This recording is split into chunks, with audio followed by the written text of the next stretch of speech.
Welcome to another live stream Watchalong reaction. This afternoon, we're reacting to Spain versus Austria FIFA World Cup 2026, round of 32. We are here. We are ready. It is match number 1 of today. 6 more round of 32 matches to be played over the next 2 days, 3 and 3, and then we're on to the round of 16. It is running, the sands through the hourglass are running lower and lower. I can tell you that right now. Spain v Austria.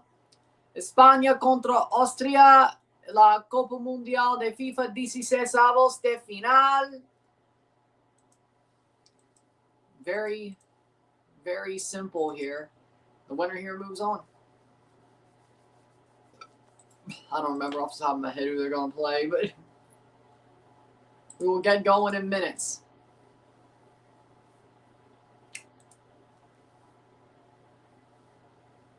Spain will play the winner of Portugal-Croatia. So the next 2 matches will complete a match. And then the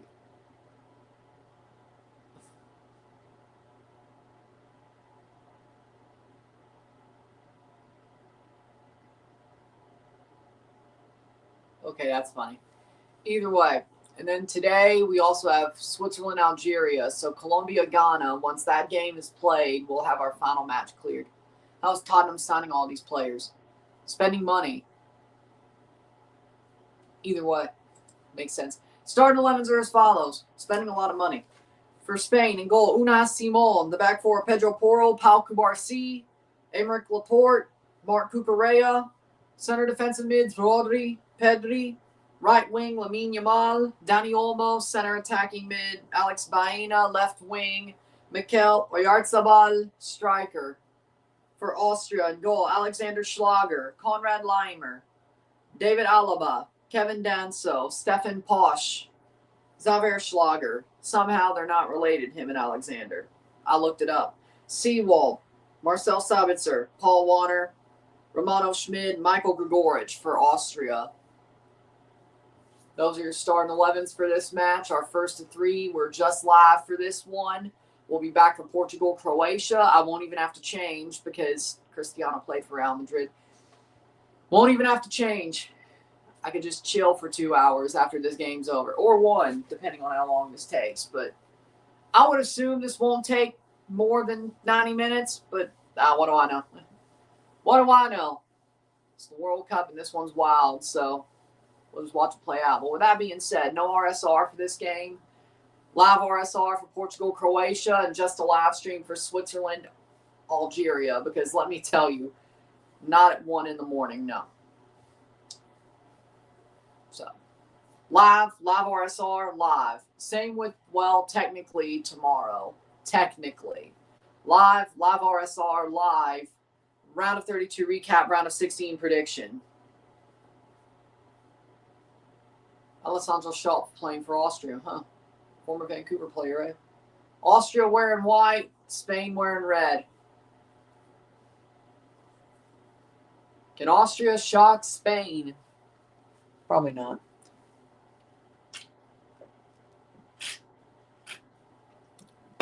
But Spain have not won a World Cup knockout match since lifting the trophy in 2010. So, will that happen again? Or is this Spain for real? Or at least will they get past the round of 32? Find out. Hit that like button. Let's get this one going. Our first of 3 matches. 6 more left in the round of 32. And then we're only 8, 9, 10, 11, 12, 13, 14, 15, 16. 16 matches left because the 3rd place match counts and we're covering it. With that being said, we have kicked off in SoFi Stadium. We are off. We are off. Over the top.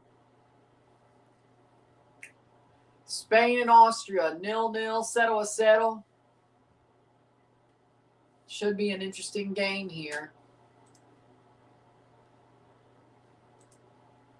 I guess. Spain will play the winner of Portugal-Croatia, or Spain-Austria. The winner of this game will play the winner of Portugal-Croatia. Algeria-Switzerland will play the winner of Colombia-Ghana. Playing forward. And then the 3 matches that finish out the round of 32 will be Australia, Egypt, Argentina, Cape Verde. Find out who's playing who in that tie. And Colombia, Ghana playing out who's going to play Switzerland, Algeria. Page and Zarovsky look absolutely insane at development camp. Save. Yes, they're untouchables. I'm not surprised. 1-0. Lamine gets forward. Had a really good chance there. Good pass, shot, and a save. But Spain looks red hot right now. Can they build on it?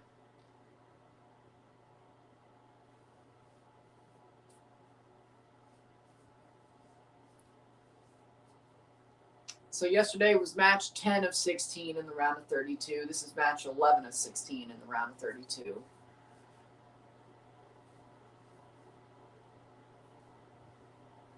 Throw in.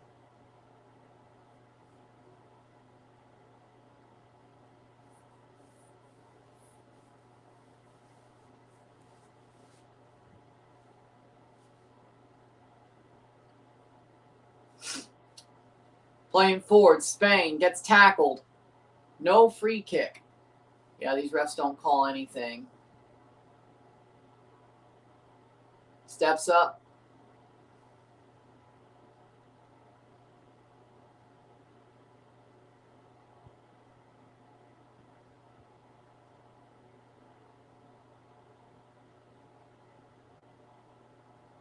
Playing forward.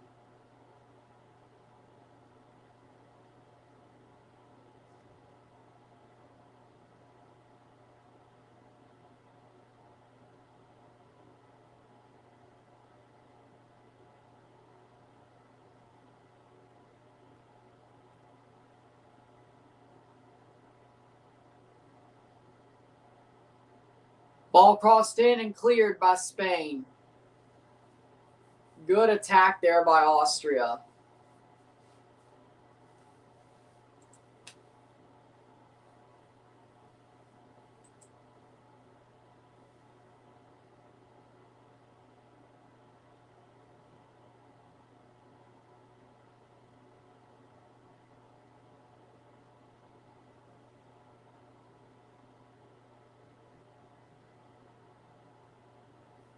Ball crossed in, header.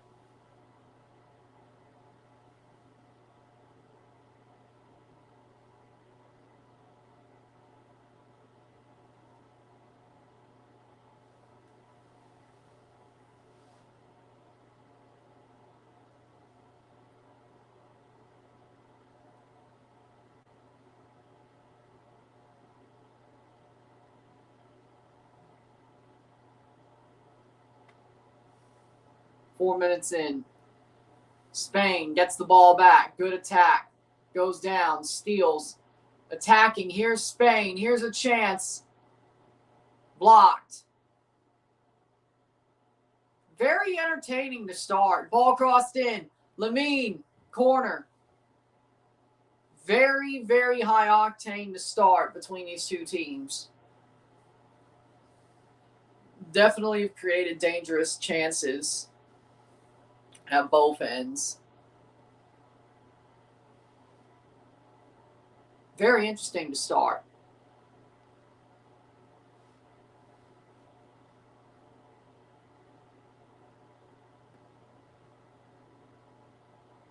Short corner. Plays it backwards. Ball crossed in. Headed away.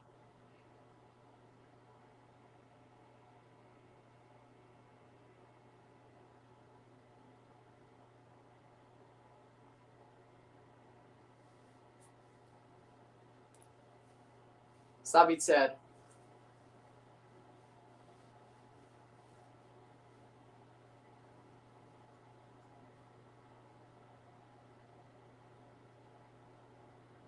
Sorry I'm late. My prediction score for Spain-Austria is 3-0. The way this is going, You're going to be right about the amount of goals in this game. I'll say that much. Definitely dangerous chances on both ends. But goalie picks that one up. Una Simon, offside. Okay, that's why I played it slow. I was like, dude, you better not.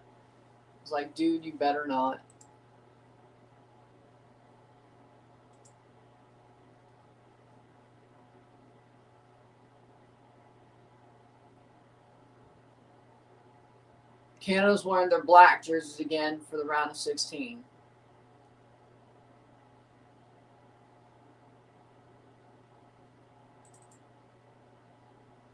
Cassius Malula's left Toronto FC.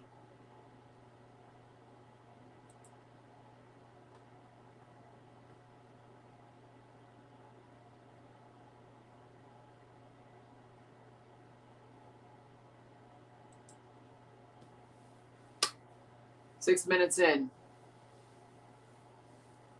0-0. 0-0.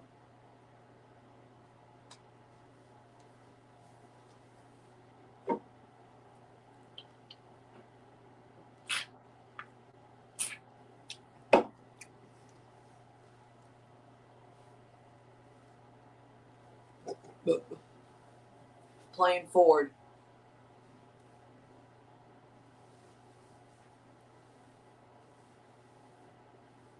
Shot blocked away. Oh, damn.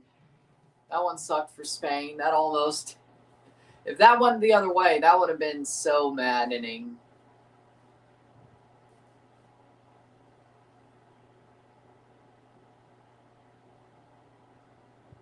Out for a corner. Ref slows up and goes corner. 8 minutes in. Danny Olmo. Or no, Alex Baena taking the corner.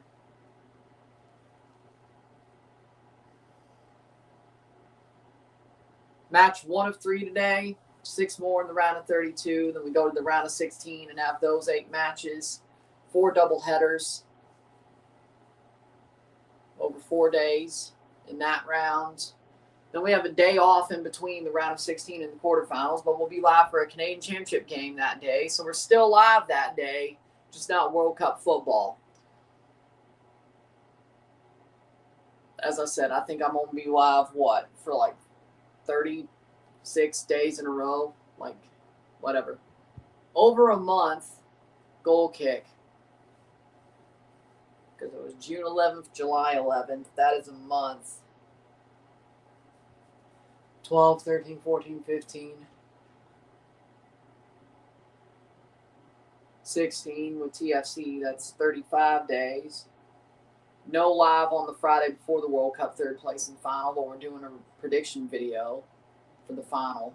And third place will get in there for like 5 seconds. But first live stream, first day without a live stream in like a month and 5 days. 35 days. Is the Friday before the third place in the final. Then, of course, we got the third place in the final. We're live for the third place game and reviewing it in the final. There you go. So, 37 out of 38 days we're live since this World Cup started. And then I'll finally get an actual day off. Caught. Punched away. And also, there's a Formula One Grand Prix on the World Cup final day. So we wake up early for a F1 Grand Prix, then I eat some lunch, throw on the suit, then we do the World Cup final. Unless Canada makes it, I will not wear the suit in that case. Because I will wear my Canada jersey. If Canada somehow makes the World Cup final, I will be wearing my Canada jersey. Maybe I'll throw on the jacket over it. I don't know. But I think y'all understand. If Canada makes the World Cup final, that I don't wear the suit and I wear the Canada jersey. But other than that, anybody else, suit. Will you cry if Canada makes quarters? I will probably bawl on camera. I mean, I started tearing up after they beat South Africa. If Canada beats Morocco, I'm probably going to openly bawl on camera. Yeah. Like, couldn't even act like, there's dust in my eye. No, I'm going to be crying. I don't give a crap what any of y'all say.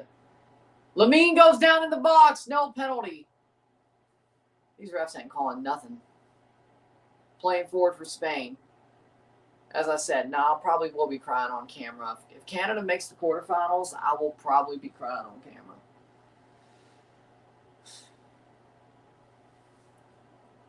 I don't know if I will if we make the semifinals. If we beat France, I mean, two upsets in a row. I don't know. That'd probably be so unbelievable that I don't even know if I would cry in that case. I'd probably be like, whoa. Can't believe it, but let's go. I might pinch myself if they beat France. Whether it's on regular time after 120 or after penalties, I will probably pinch myself. But cry? I don't know. Ball crossed in. I mean, beating Morocco is a big upset, but to get to the quarterfinals in the World Cup in your own backyard, that's something.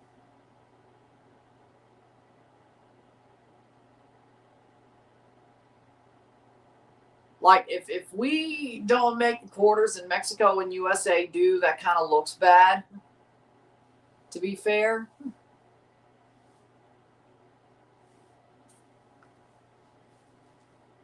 Playing forward. Throw in. Wouldn't it be absolutely hilarious if there was an all-CONCACAF semifinal? In some way, shape, or form?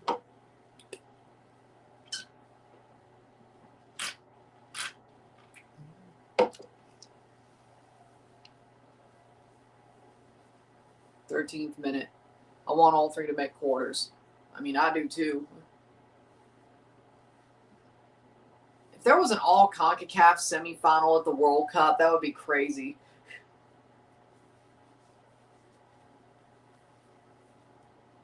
What if we got a Gold Cup final as the World Cup final? That would be awesome, man. Like, that would just be...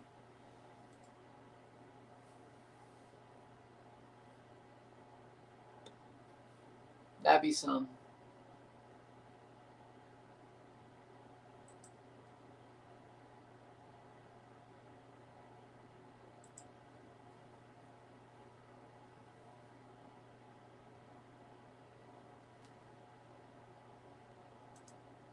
Columbus Crew made a signing. Yep, saw that.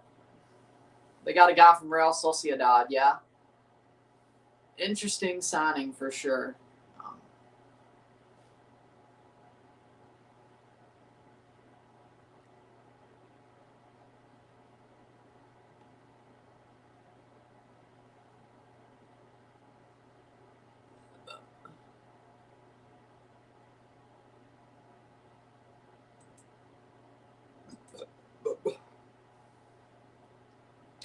Playing forward.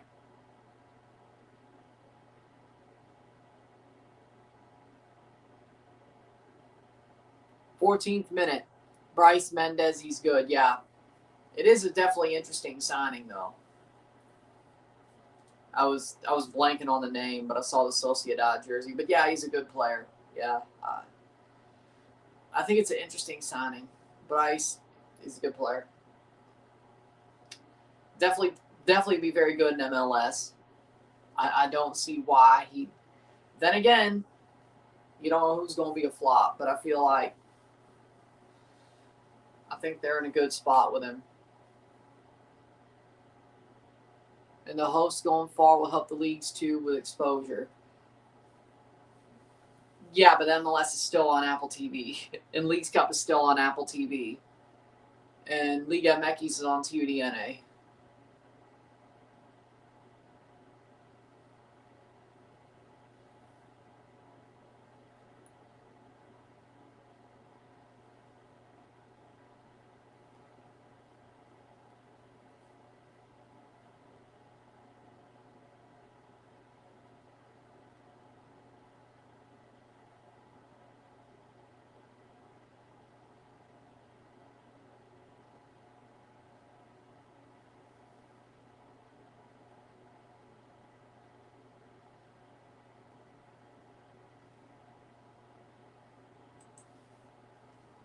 Oh, look, it's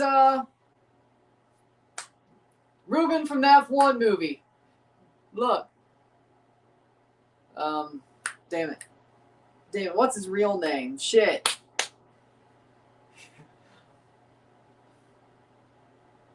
Damn it, what's his real name? I know. Javier Bardem. There we go. There we go. Yeah. That was cool.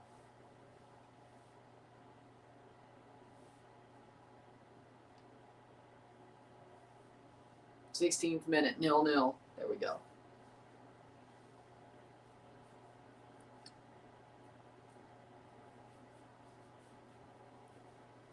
It's funny, Brad Pitt was at the USA game when it was Turkey, and now Javier Bardem's at this game, and they both were in the F1 movie.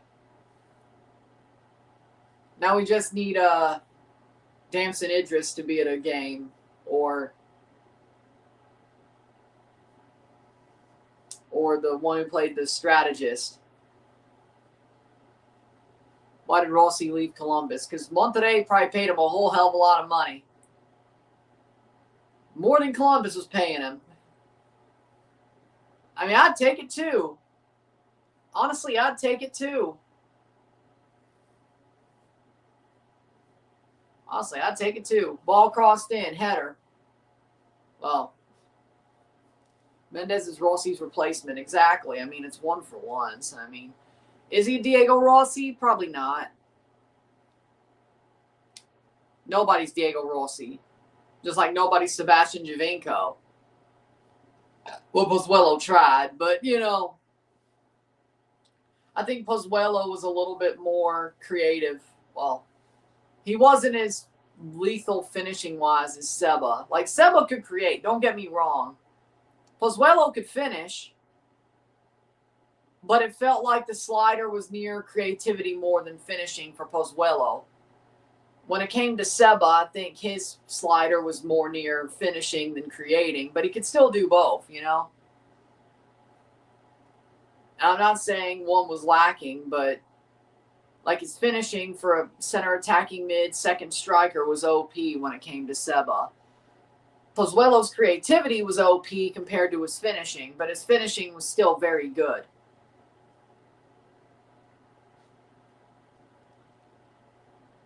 Cross in.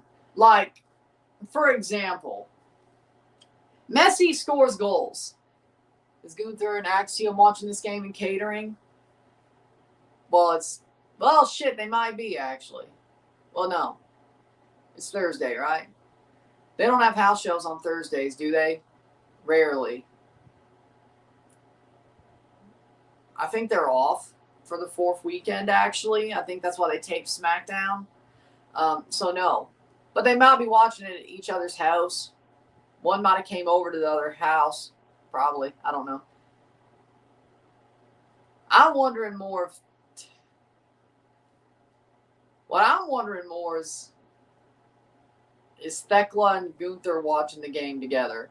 As friends, of course.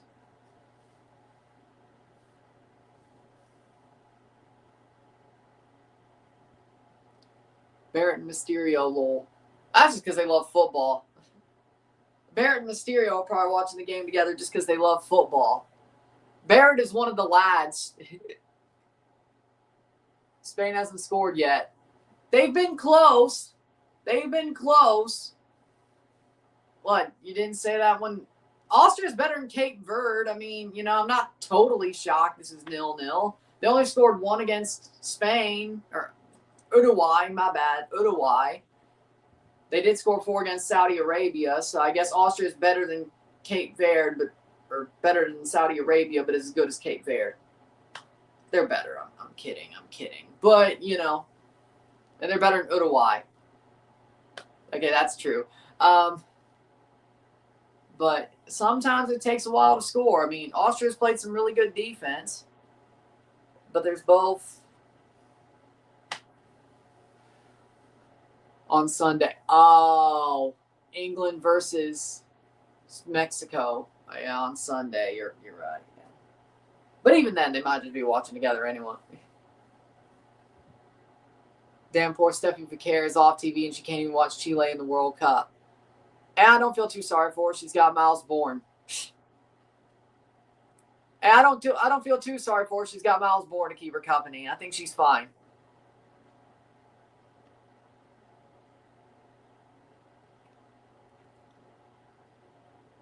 Timbers should be making their coaching hire after the 4th of July. That's what I'm thinking. Probably.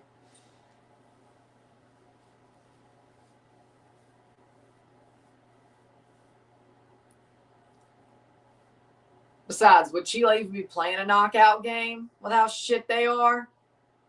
Is it even worth it? Like, is it even worth it to have them at the World Cup? It was barely even worth it to have them at the Copa America. Let's be real. And they only automatically qualify because there's only 10 CONMEBOL teams. Honestly, I'm glad. The 0-0 matches we had this year were actually entertaining. If we got Chile, they'd either get pumped 4-0, or we'd have another one of those boring as shit 0-0 matches we had at Copa when they played Peru. I wasted 2 hours of my life. I don't want to do it again. That was the worst match I've ever seen. Hell, Australia versus Paraguay was not as bad as Chile versus Australia. Or Chile versus Peru. Like, they knew they were both better off drawing, Australia and Paraguay. But at least that game wasn't as ugly. They took a dive because they knew it would benefit both of them. Chile and Peru were just shit. There's a difference. Like, you could tell Australia and Paraguay, if they needed to play, they would play, and they could play. Peru and Chile, on the other hand, they're fucking shit. There's a difference.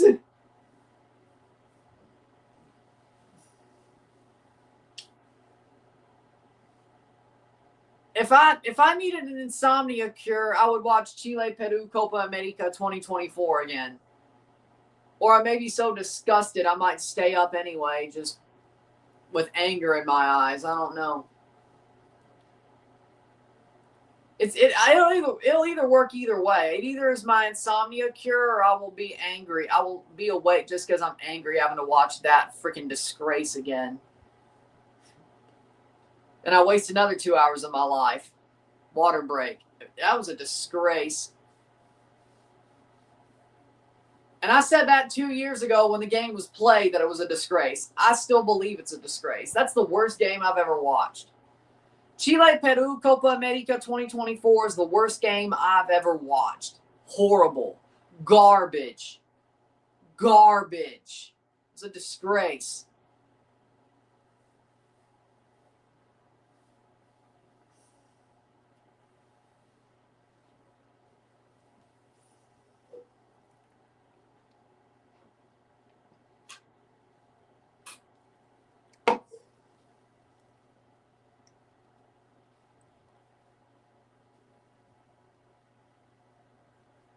It could be worse. Italy could beat Chile.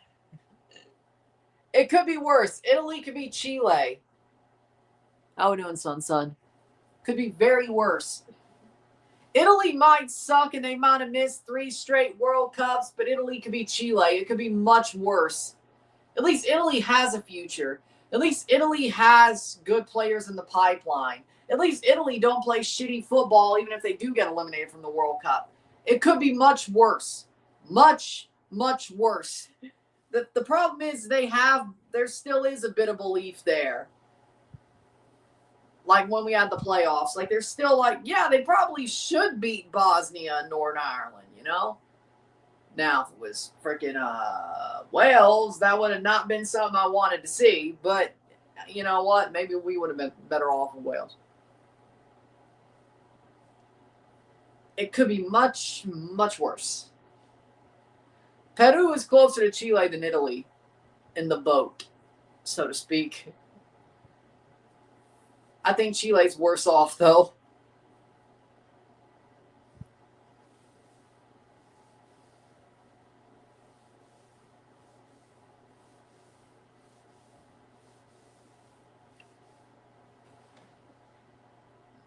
Yeah, Chile is washed.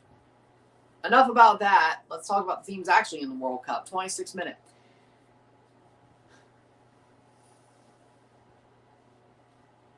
Yeah, it is kind of crazy when you think about it. Well, no, Canada did finish above Chile at the Copa America and Peru, so they should finish further in the World Cup than them, as in we're here. We've already gotten further, but let's get deeper into the tournament. But is it shocking when somebody says, well, Canada went to the round of 16 and Chile and Peru didn't even qualify? Is it really shocking, though?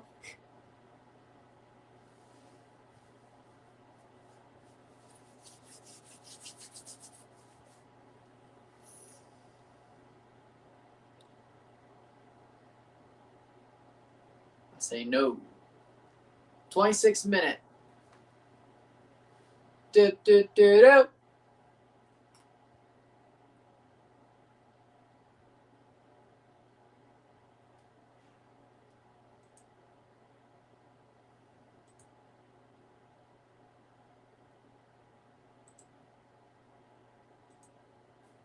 But with that being said, throw in for Spain. 27th minute. The water break is over. 0-0. Settle. Spain's look like the better team. They've had more chances. Austria's had 0. They've had some dangerous build-ups, but no, not even a hint of finishing.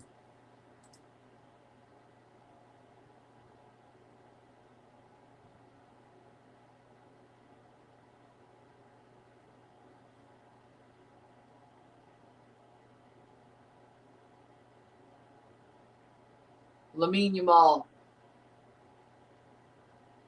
Ball crossed in.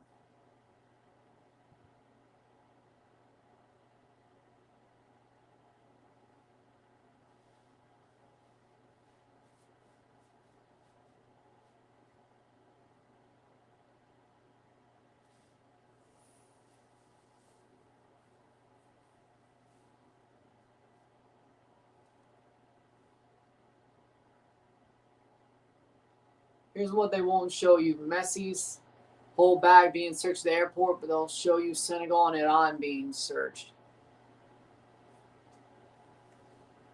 You know what? It's funny they won't show that, though. To be fair, it's funny they won't show Messi's bag being searched. You think they'd get a lot of anger out of that. Almost wide. Cleared away for a corner. But also, to be fair, all to push an agenda. But technically, showing Messi's bag getting searched is pushing an agenda because Messi is the most beloved footballer in the world. Yeah, I get we have the same skin color, me and Messi. I get that. But corner for Spain, but still. It can piss off people against the government just because they're searching Messi. Shot, goal! More Cucurella!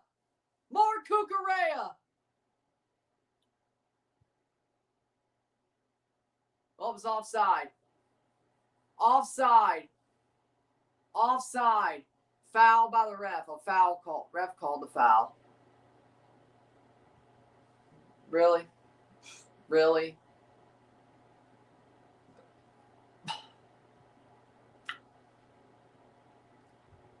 Where's the foul? Laporte. I don't see it.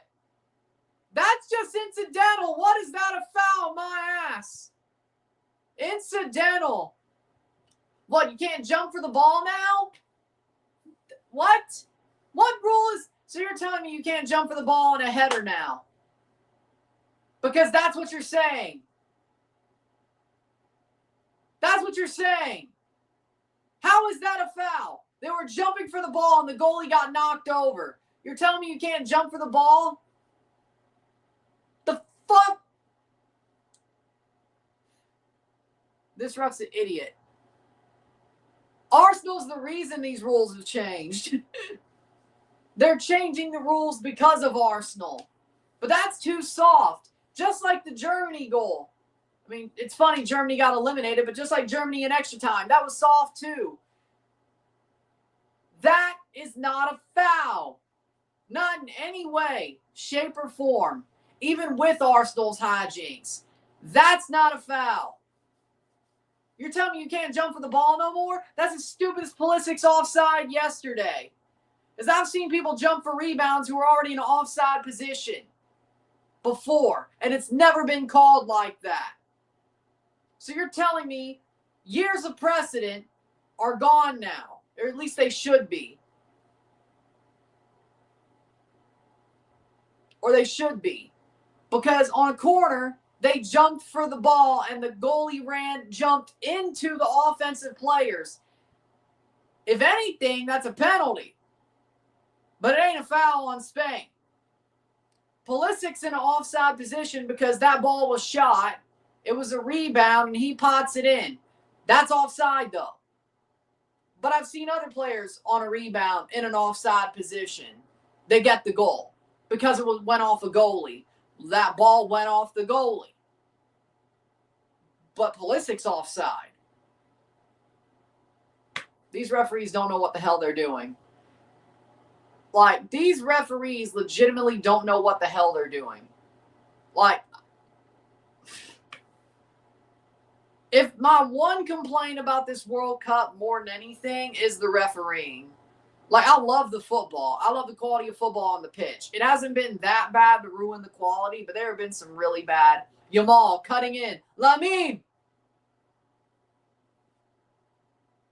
But the refereeing has been diabolical.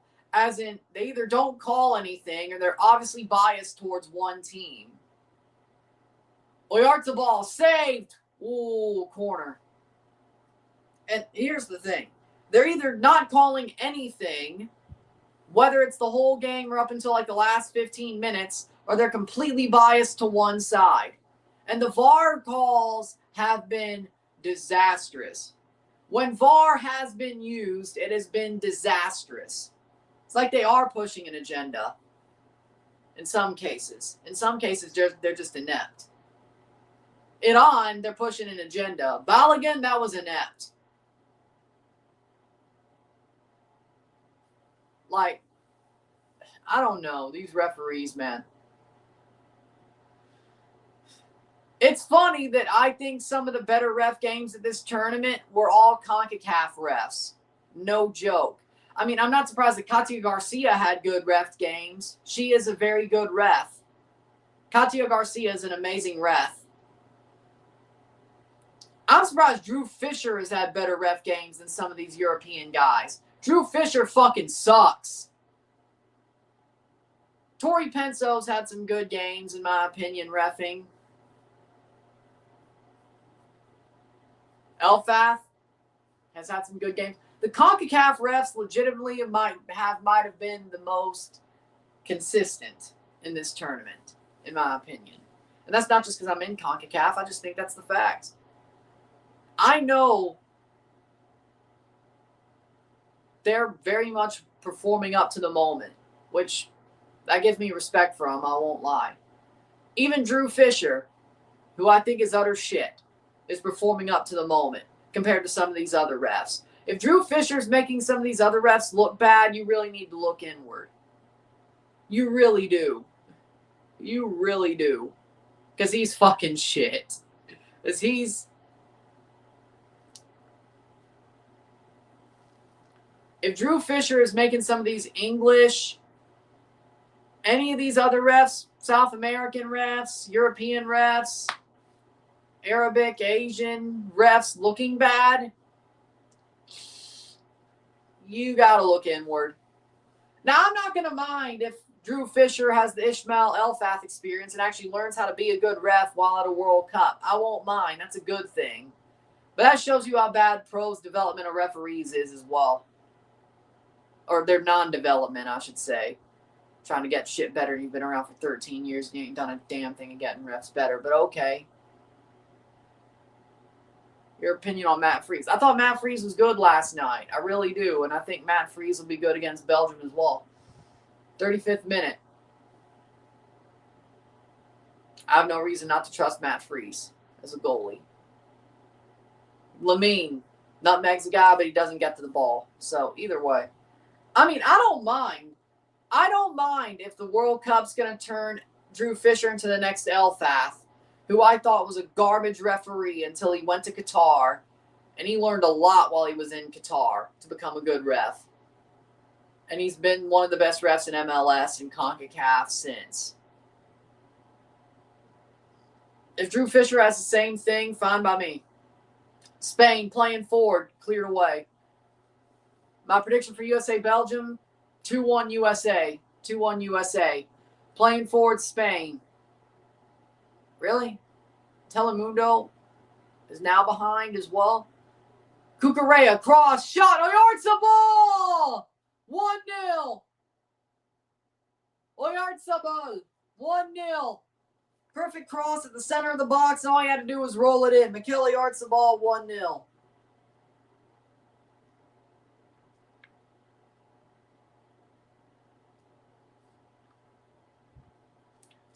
One 0, 36 minute. 1-0, 1-0 España. Perfect play. Broadcast delays decreased, so whatever. Telemundo's behind too. Simple last goal, but who cares? It counts. Sometimes you got to do the simple ones. Sometimes the simple ones are the way to score. Sometimes it ain't got to be pretty. Sometimes it ain't going to be pretty, but you got to get the goals. Spain Empire. I would rather get the goals than it be pretty. In my opinion. I would rather get the goals than it be pretty. Oh, look, Toronto's friendly, then Montreal on the 16th, then New England, then DC, then NYC.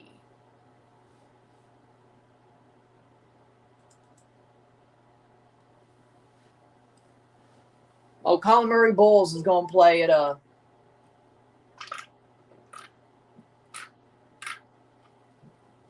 Summer League.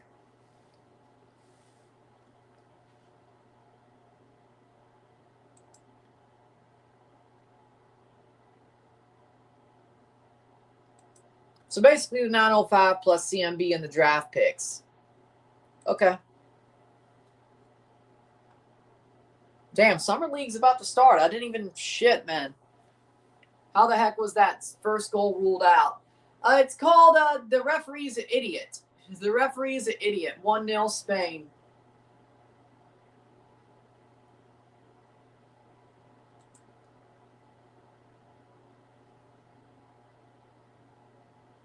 Okay, so CMB changed to number 30. He was wearing 12 to honor his brother, and then now he changed to 30 because the number was open.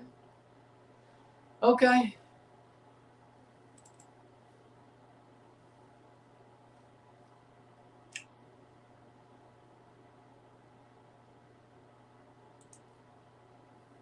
Vinny has been better than Yamal this World Cup. Honestly, I'll agree with that. Can USA beat Spain? If Balogun's back, I'm not saying 100%, but USA could beat Spain if Balogun is back. If Balogun does not get suspended more than one game, they could. Oyarzabal blocked away. They could. Spain has been good, but they haven't been unbeatable. They're not France. And even then, the ball's round. Even then, the ball's round, but Balogun has to play. If they play Pepe or Haji Wright, have to or choose to, no, they're not. Balogun plays, or Balogun, if you want to say it right. Actually say it right.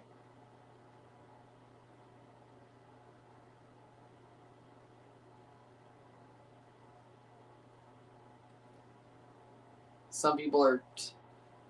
I don't know how Fullerin wants it said. If he doesn't mind how it's said, then Balogun. But if he wants it said the correct way, then Balogun. But there are people on his behalf trying to get it said the right way. But I don't know what he wants. I'm sure if he had a problem about it, the U.S. announcers would fix up. But either way.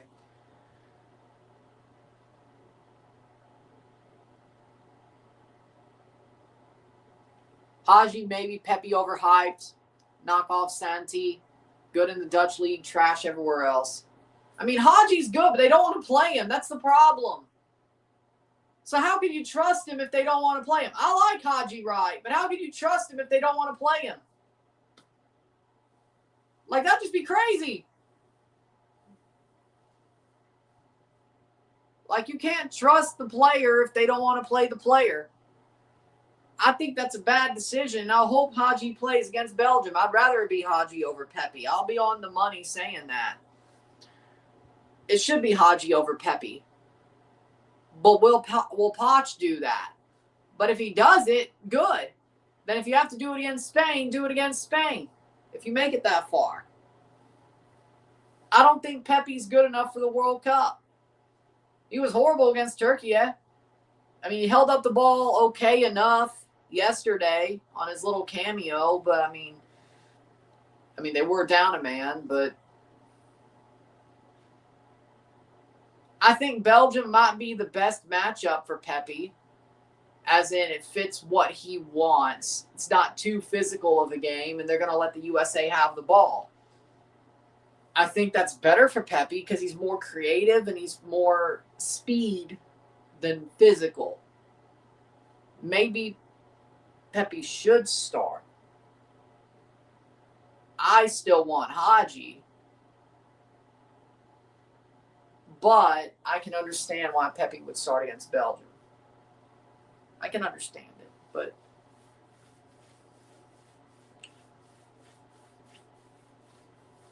it depends if you want to play with speed or play with... See, here's the thing. I mean, you can't play them both. There's a part of me that says Poch should play them both. Because I think that would be perfect. He should go 2 strikers. Play double forward. Yeah, no, in my opinion, if I was Poch, I'd play a double forward. Like, because of Balogun being out in this match, the next match. I'd play double strikers. I'd play double strikers, or I'd play one on the wing and one at striker, because I think you can get the best out of Pepe by playing him at speed against the Belgian back line. But you could use Haji to break down that back line with strength and then to pass the ball or open up spaces for Pulisic to pass the ball to Pepe. I think that's a good idea personally. Will they do it? No, but that's what I would do. In this case, I think you can use the strength to break down the back line and use the speed and the creativity to score. I think it's good as a 1-2 punch in this sort of situation. Take 2 players to replace Balogun because he's a great player. Well, I'm not saying I would do that for every game. I'm saying I would do it for the Belgium game. I think using Haji and Pepe as a 1-2 punch, where you play them both as strikers, you play one on the wing, one as a striker, is the smart idea in that situation. You could probably beat the Belgian defense by using strength. I think you're better off at beating their defense just using speed by itself, because they're going to let you have the ball. But if you use both, let Haji break down the line with strength and power, and let Pepe be speed and creativity, and use his speed and creativity to get the ball in, or once he gets the ball, make a run and score, I think you're in the right position. But I don't think you do that every game if you don't have Balogun. I don't think you do the double striker every game. I think this game is the perfect opportunity to do that. But they won't. I would. They won't. Spain, they would. I won't. Or they won't. I would. Or play either Tillman or Reina or Pulisic as a false 9. That's offside. I like my idea better. I mean, I like Tillman, but just put him in the midfield. I like my idea better. And if we're going to go false 9, Gio Reyna.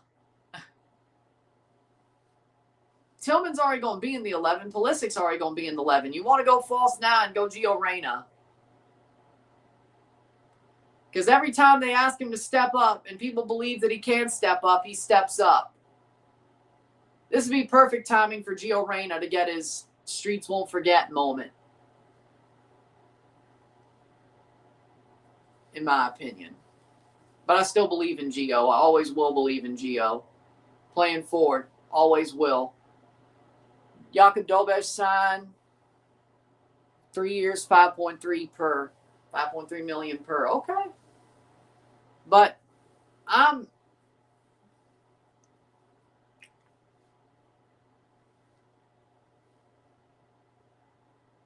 4 minutes of stoppage time. But again, I'm a Gio Reyna guy. I'm a Gio Reyna stan. I will always believe in Gio Reyna. Until it's over, I will always believe in Gio Reyna. Always. He needs a coach who actually believes in him. That's the problem. Yes, he gets injured a lot. He is made of glass. That is true. But when Gio Reyna has a manager who believes in him, he performs like a world-class star. He just does. There's intangibles in that kid.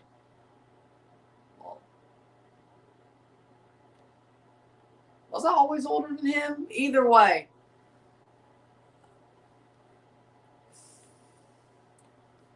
If you're going to do the false nine, give me Gio Reyna. At least that's what I would do.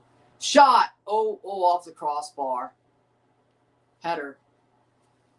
Shot saved by Schlager. Right on the doorstep. 42 or 46 minutes, 47 minutes. That was an amazing save.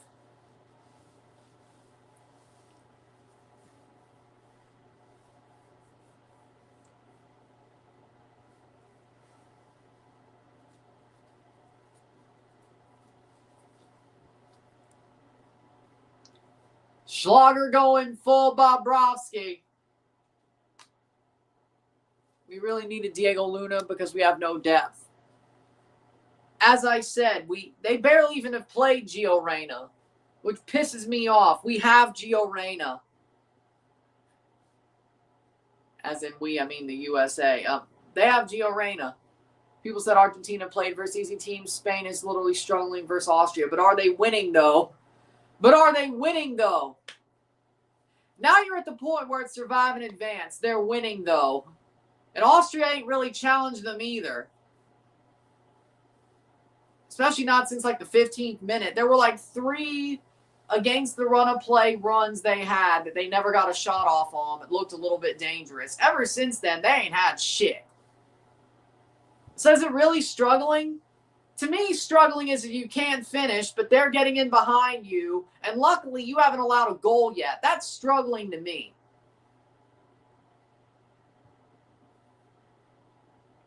I'm just passionate. I'm not even mad. I'm just being passionate.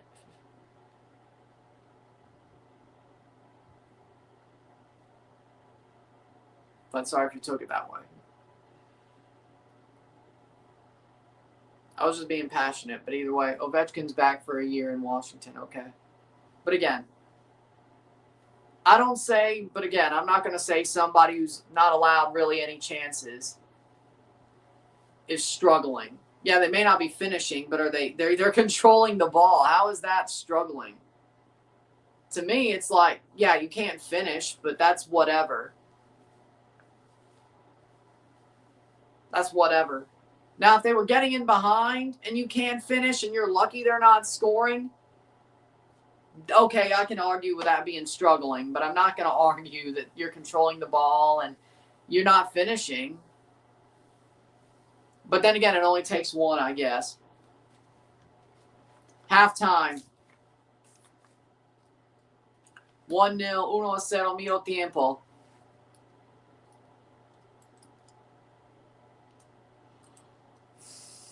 One 0 at the half. 1-0, medio tiempo.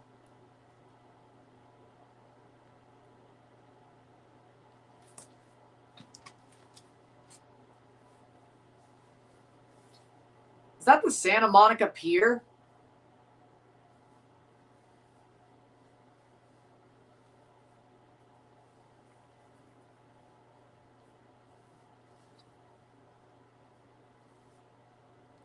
But if you're keeping the ball on your own end and you're just not scoring, or if you're keeping the ball on their end and you're not scoring, you're not struggling. If the ball's not hitting your own end, you're not struggling. You're winning the game, you just ain't scoring. There's a difference. There's a difference. You're struggling to score, you're still winning the game in a runaway. But either way, stats, we'll take a short break to half, talk about the stats, get this one going, sit tight, we'll be back. 1-0 to Spain, 1-0 tiempo.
We're back to the stats at the half. We got 64% possession and 36% possession, 11 shots to 2, 6 shots on goal to 0, 2 big chances to 0, 278 accurate pass to 142, 90% pass accuracy to 80, 6 corners to 0, 11 shots to 2, 6 shots on goal to 0, 308 pass to 178, got 90% pass accuracy to 80.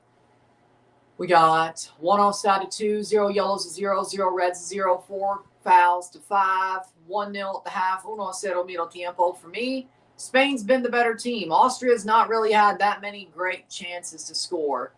Spain's been struggling offensively, and they haven't scored. They've only scored once, and let's be honest, that Cucurella goal should have stood, so it really should be 2. But other than that, they have struggled trying to score. But as a team, I think Spain's the better team. Spain is definitely controlling this match.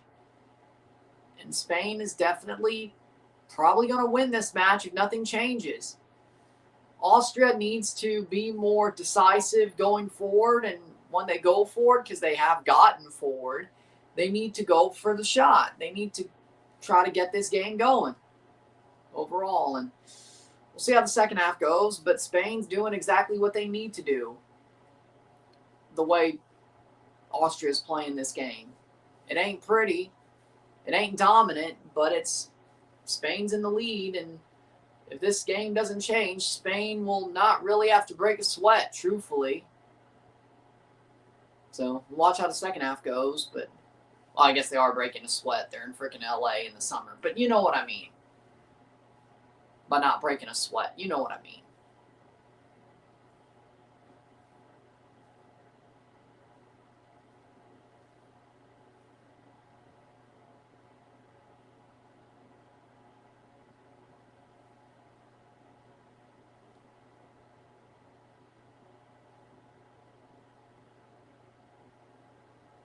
Second half, here we go.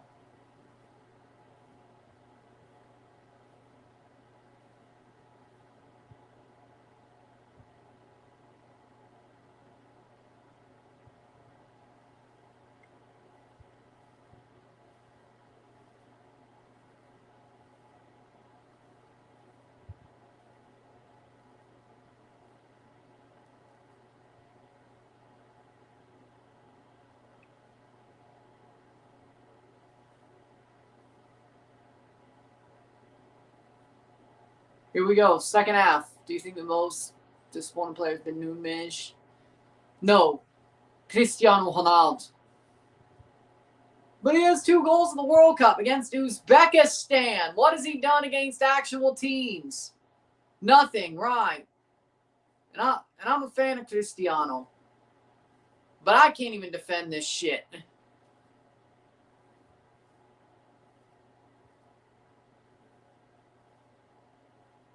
Carney Chukwuemeka is coming on for Austria. Finally, they're using him.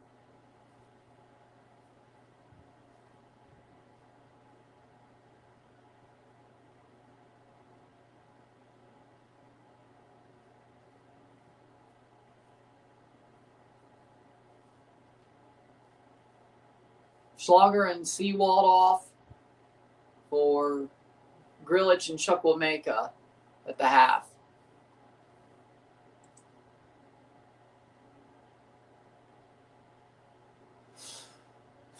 Austria to kick off. Here we go.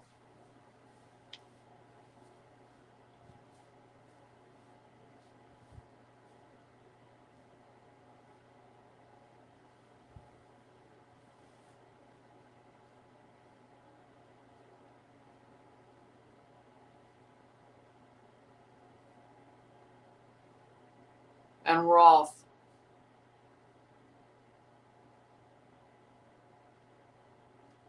Oh, July 15th is when Summer League starts? Okay.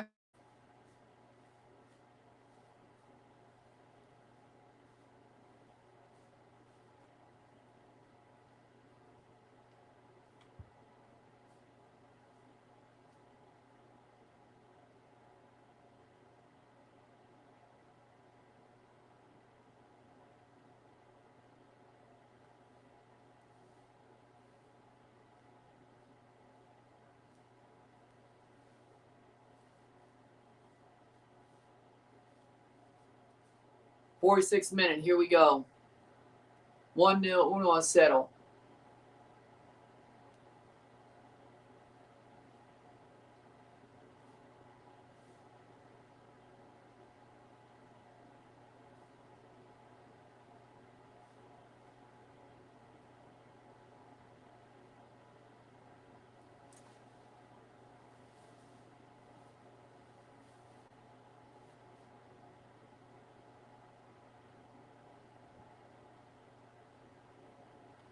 Here we go.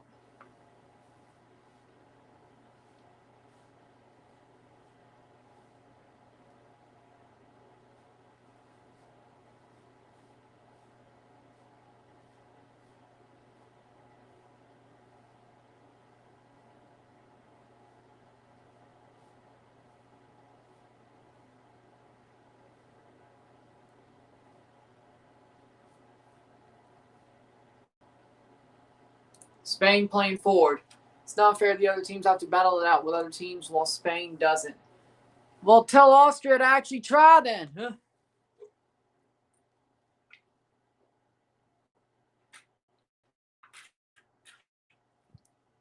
And what do you mean other teams battle? You know France just beat the shit out of Sweden. So you got to, hey, take a shot at them too. Take a shot at France too. France didn't have to battle it out. They beat the shit out of Sweden. Everything else has been very close. And Senegal would have beat the shit out of Belgium if they didn't freaking blow the game. But Belgium made it a battle to their credit. When their backs were against the wall, they came back. Canada battled it out against South Africa. Morocco and Netherlands battled it out. Japan and Brazil battled it out. Every game's been a battle except for France, Sweden, and then this. So two games that were ass kickings. And this one's close. Close. Ball crossed in. But if you don't look at the score, it's been an ass kicking. If you look at the score, it hasn't been. But so two teams have not had to battle it out of advancing teams. France and probably Spain. We'll see how this goes, though. So far, I mean, there's still 5 games left. But Croatia-Portugal is going to be a battle. It's going to be anything but easy. Two aging teams who still have flashes of quality, wanting to get their last hurrah, keeping going.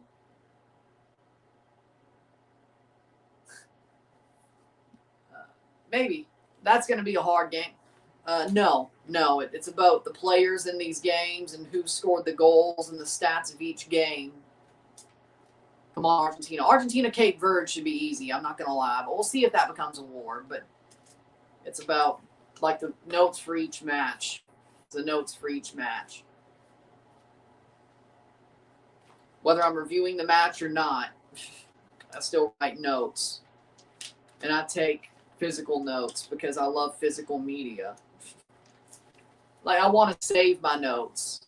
If I put them in a notes app, well, I mean, I'm recording off my phone, but if I put them in a notes app, say I bring my tablet down, at some point I'll have to delete those notes or they'll be gone in the wind. I like saving my notes. I have like 4 books up there, and I have another book in there for other games.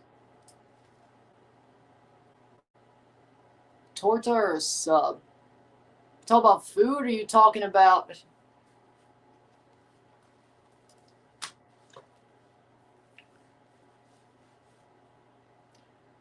Maybe my mind's in the gutter, but are you talking about food, or are you talking about something else? Yes, that doesn't give me an answer. That doesn't give me an answer. Food-wise, well, I'd rather have a sub, but only a Philly cheesesteak. I'm not answering the other question. It's too early. It's too early for that. Yes, food. Okay. I'm not answering the other way. It's too early for that. But nah, I'd rather have a sub. Philly cheesesteak, though. I don't want anything else. I just want Philly cheesesteak. So really just a Philly cheesesteak, yeah. But with actual cheese, not Cheese Whiz. You're crazy. Give me like some provolone cheese. No cheese whiz. No onions either. Whatever. Is it whatever bread? Ciabatta maybe? I don't know. Whatever. No, it's not ciabatta. Regular white bread. Regular white bread sub bun, whatever that is. Meat, provolone cheese, mayo, and pickles. No onions. I could do with mushrooms. I can live with mushrooms. I like mushrooms, but I normally don't get them on there. But if I wanted to, I could. So mushrooms are maybe so, maybe yes, maybe no, but maybe. But no onions. What else can you put on there? No peppers. Playing forward, Spain. No peppers, no onions. That's about what you do put on a freaking Philly cheesesteak, yeah. I can do no mushrooms or yes mushrooms. Cheese, pickles, mayo. So it's not exactly a Philly cheesesteak to a certain extent. But provolone cheese, no cheese whiz.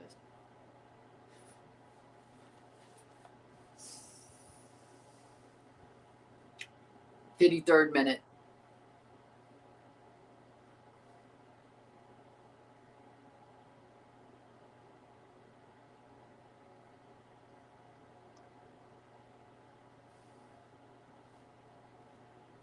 $52 minutes.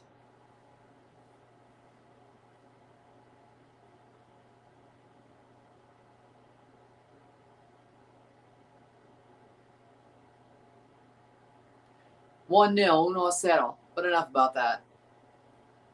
I don't want any other sub, really. Philly cheesesteak will do. That's about it. I've never had a torta before.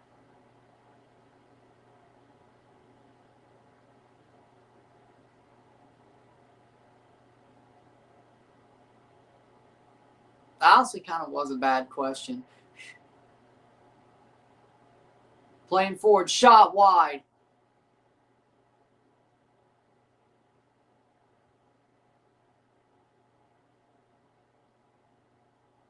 There's one specific sub, you know. 53rd minute.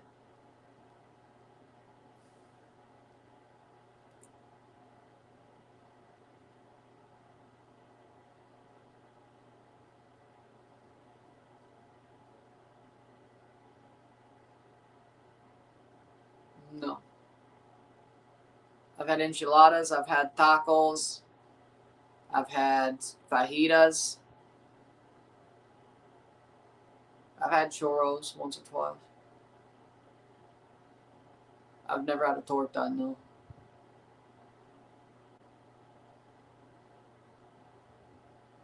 No.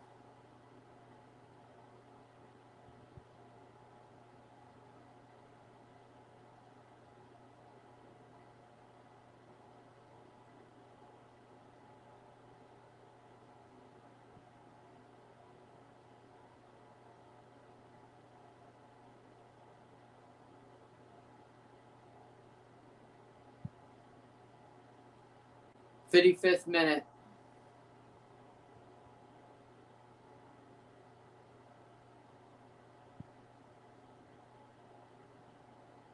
I haven't had a paella either, actually. That's more Spanish than anything.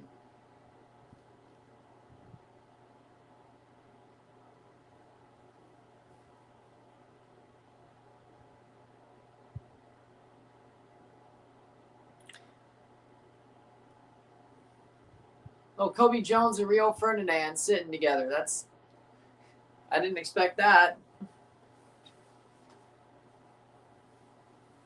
Since you're wearing a Real Madrid shirt. Penalty a favor Real Madrid. Penalty a favor Real Madrid.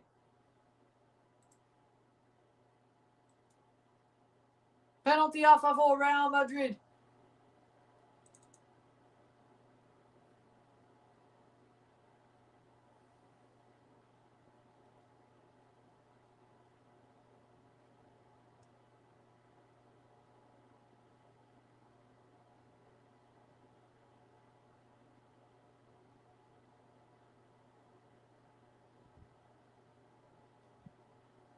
Yeah, Nagelsmann's getting fired for Germany. Not surprised. Or he's going to have to resign or get fired. I highly recommend the torta and paella. Both are too good. I don't think I've ever seen a torta on the menu, actually, at any of the Mexican restaurants I've went to. Actually, unless I'm not paying attention. I've seen molcajete, though.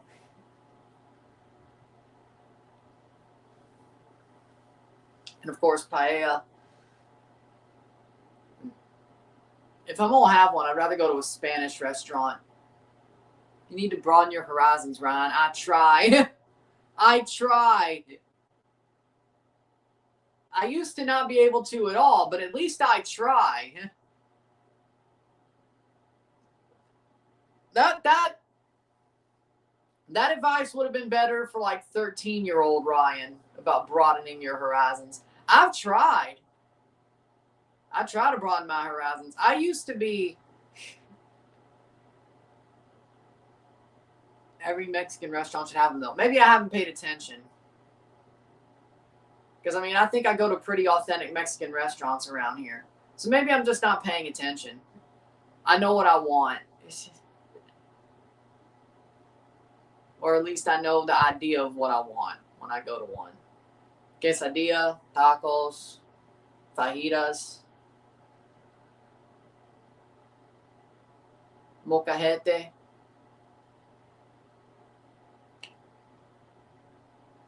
Maybe I just don't pay attention. Enchiladas, maybe I'm just not paying attention. Because I know the things I like. I know the things I like. About the creme brulee. I've had one of those before. I don't think at a Mexican restaurant. I think I had one like, not at the Melting Pot. Or did I have one at the Melting Pot? I think I did have one at the Melting Pot, but I think I actually had a creme brulee in one of those ramekins somewhere else as well.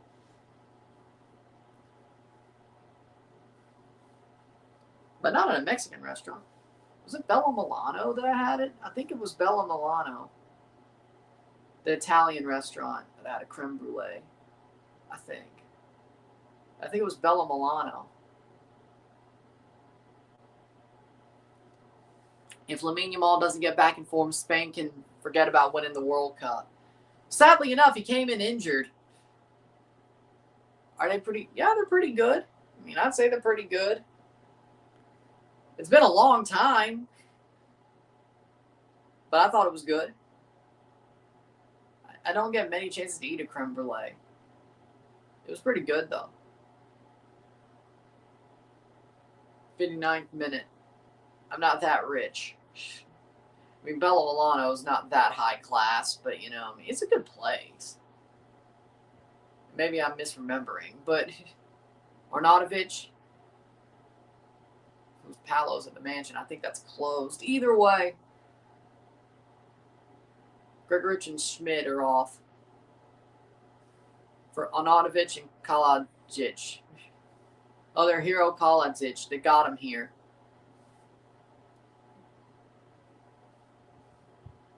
I mean, if you like burnt sugar on top of like custard, I mean, it's good. I don't see how, I mean, unless you just don't like custard, you know, should be fine. I just hope you don't have lactose intolerance. If you have lactose intolerance, I wouldn't, but, you know, or just take your,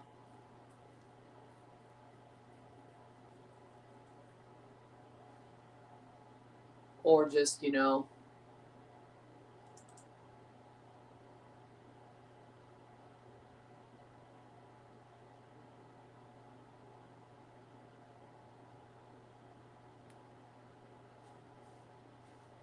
not really. Either way.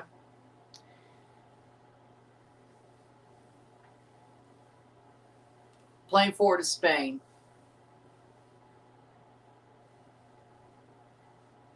Oh. Top of the box. Shot blocked away. Yep, same game it's been the whole way.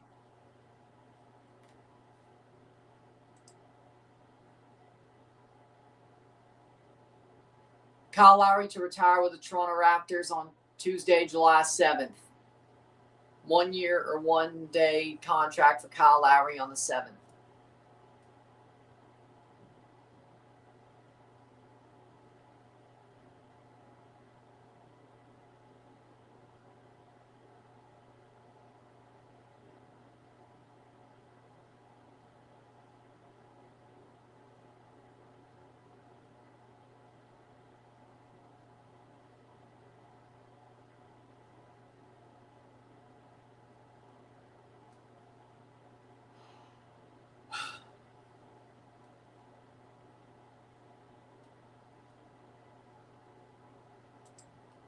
One 0 62nd minute. Spain is like Brazil in 2014. Depend on Neymar. Now depend on Yamal. Hopefully, Yamal doesn't break his back like Neymar did. Okay, the Blue Jays are off today, so no worries.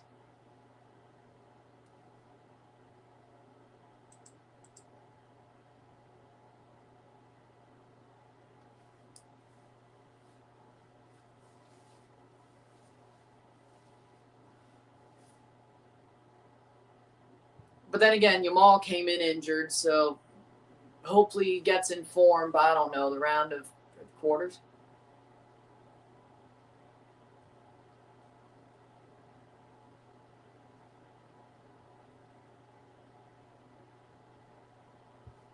$63rd minute.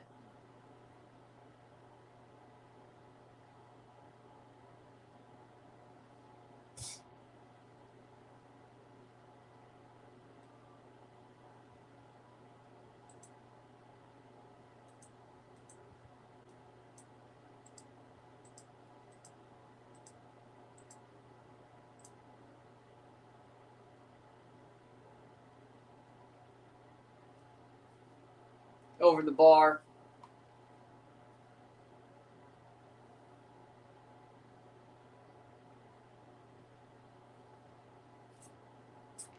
Did you hear the Mexican fans singing a song about Argentinians?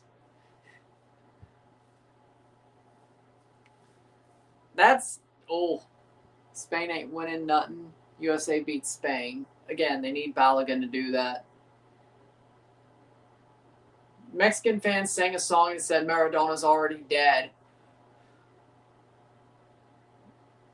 I mean, yeah, USA has a chance to beat Spain if Balogun plays. I'd say it's better. Maybe the USA leaning the favorite from what I've seen because it's also in the USA.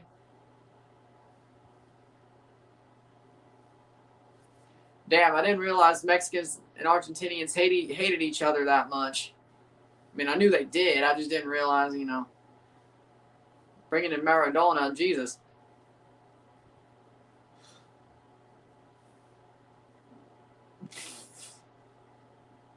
Playing forward, Spain. When did Mexico fans do that? I guess last night? Sometime during the World Cup, probably recently.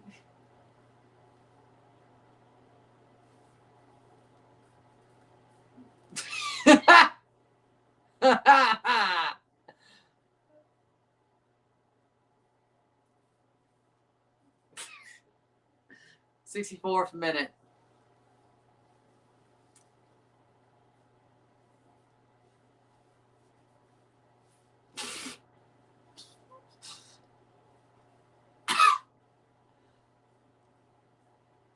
$65th minute.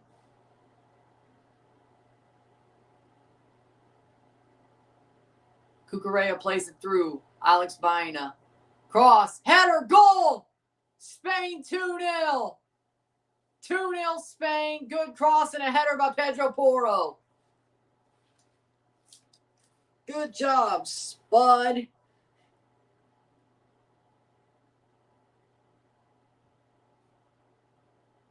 Good goal, Spud. 66th minute. 2-0. This is ass kicking. Let's be real, 2-0's even flattering. That's what I've been saying the whole time. But yes.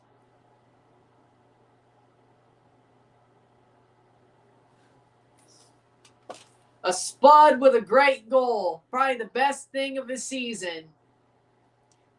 Because he almost got relegated. Good goal, Spud.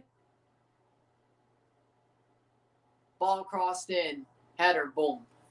I didn't know he had that in his bag. You think Mexicans are jealous of Argentinians because Argentina looks like a European fortress?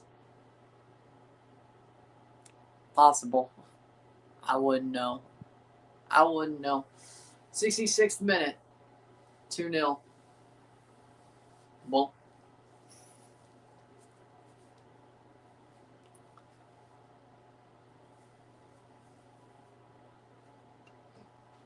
I can't believe it. A Spud scored in a big game. I can't believe it. That's not what they do. What about the Europa League final? Oh, shit. Most of the time they don't. But he's wearing a Spain shirt, not a Spud shirt. So that's a good point. He's wearing red, not lily white. That makes a big difference. Exactly. That makes a big difference.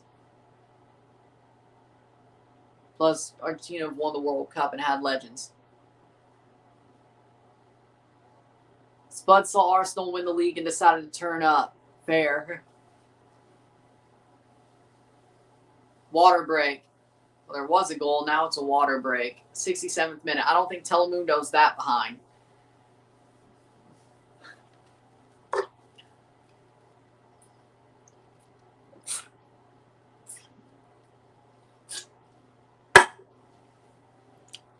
Now Chelsea needs to turn up. If Spuds are going to turn up, Chelsea needs to turn up. I don't make the rules.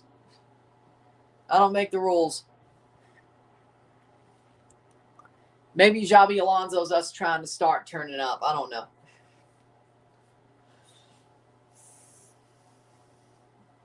I need Xabi Alonso to pull Antonio Conte. I just do. I need Xabi Alonso to pull Antonio Conte. I just do. I need it. Back three. He's getting players that fit his system. I need Xabi Alonso. He can. If he has guys that fit his system, I need Xabi Alonso to pull Antonio Conte. Team finishes 10th with an interim the year before. From 10th to a champion because you only have one game a week. Unless the EFL trophy or the EFL Cup and FA Cup are being played. But if Antonio Conte could go and win the league after the team finished 10th, Xabi looks like he's making more changes than Antonio Conte did. And they both play a back three. I mean, the league's winnable this year. Liverpool will probably be better. Sure. City's going to fall off. They may have the talent, but Enzo Maresca is not Pep Guardiola. I know he won us a Club World Cup, but that was... Well, yeah, he did something Pep couldn't do. Win the Club World Cup. Fair enough. Either way. Enzo's a good manager, but he ain't Pep. Not for a long haul like that. Maybe he's a better tournament manager. But for the long haul, I don't know, man. I don't know. Arsenal's still going to be up there, for sure. I'm not saying they are. They are. I'd be shocked if they weren't. I don't think Arsenal's going to fall off. But, I mean, there's a realistic world where Chelsea versus Arsenal is the title race. I mean, if Xabi Alonso hits the ground running, which, honestly, if he gets his players, I think he can. Hydration break's about over. I think he can. We'll find out if that's true.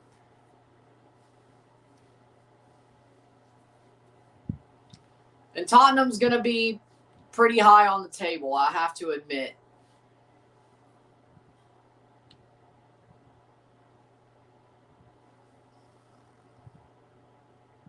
I see people hating on Thogden because he took a sponsorship deal with Saudi. Would you ever take a sponsorship deal with Saudi? The money would be... I mean, I've taken a lot of shots at Saudi and Qatar. if I could somehow say no to the deal without others seeing it and seeing the money they offer me, I will say no. If somebody sees the deal and the money they offer me, I'm taking it. But let me tell you, I didn't want, if I ever do take one, I didn't want to take it myself. Somebody around me saw the deal and probably said, hey, we need money. You take the fucking deal. I'll be like, well, fine then. I don't want to do it, but so I'm not, if I do take a Saudi or Qatar sponsorship deal, just know I didn't want to take it, but situations are in such a way that if somebody else sees the deal and the money they're going to pay me, I'm going to have to take it against my will, against my own judgment. So I'm not selling out. If I ever do take one, don't frame it as me selling out. Frame it as me doing it for my family. Or frame it as my family telling me, hey, you better do this. We need it. I don't care if you hate Saudi. I don't care if you hate Qatar. They want to sponsor you and pay you that much money, you're going to do it. If not for yourself, for all of us. I'll be like, fine, since I care about y'all, I'm going to do it. But I'm going to look like a piece of shit. But you know what? If we all need the money and you want the help, fuck it. I'll do it for you, but I ain't doing it for me. I ain't doing it for me. You can have the you can have the goddamn money. I don't want it. You can have the dirty money. I don't want it.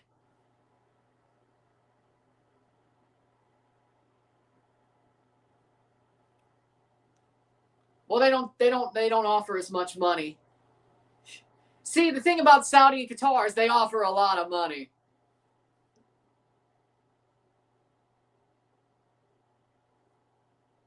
They offer a lot of money.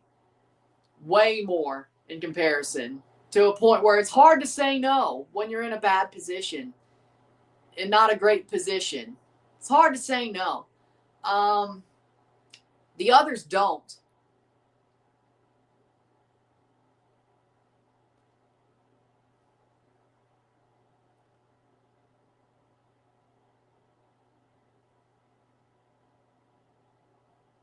So,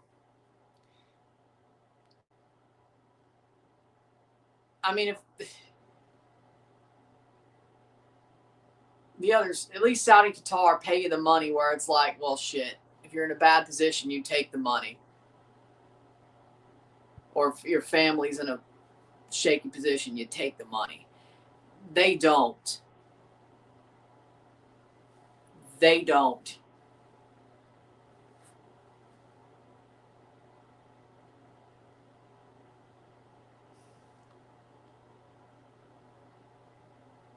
Besides, I don't think Qatar and Saudi give a shit who says bad things about them as long as they could pay them to change their tune.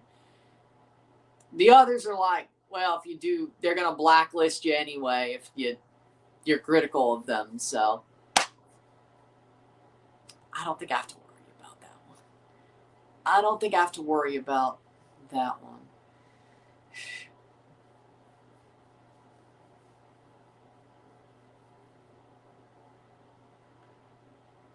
I've been definitely questioning. So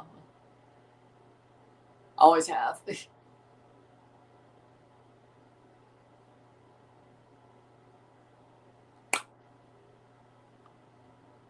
So point is, it's way more likely for me to get a Saudi Arabian deal or a Qatar deal. They probably wouldn't. They'd be like, yeah, he said bad things about us. He's been shitty to us, but we'll pay him money to change his tune. And his family will probably say yes because they need the money. And he'll have to change his tune. But if they pay me enough money to do it, shit, I might just give it to them. But I don't. You know, Panama and Austria and Poland all share the same crest. And the more you, well, yeah, it actually kind of, you might be right, actually. Now I think about it.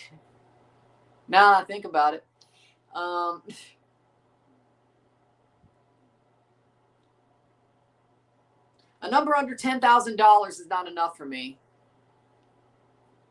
How about a Chinese Super League deal? They're not even spending money on players. Why would they spend money on me? But I think Taiwan's a country, so, and I don't speak Chinese like John Cena, so and I don't want to learn Mandarin, so, yeah, no, that's not happening. Does Japan have a lot of money? Does Japan have a lot of money? That would feel the best. Japan have a lot of money? Gunther should be very mad right now. Thank God I'm not a retiring WWE superstar. I'd get choked out. But is a price under $10,000 enough for me to sell my soul? No, it's not. It's not. Now you pay me somewhere in the millions, the 2 millions, the 3 millions, you know. Hell, even maybe 6 figures, you know. $1 million itself. I mean, I probably have to take that, even if I don't want to personally.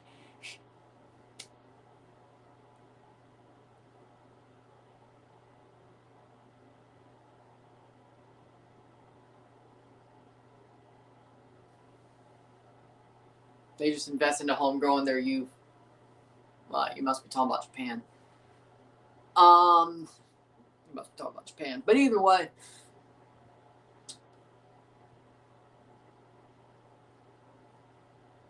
again, it's not because I want to take it. Why do you think we moved?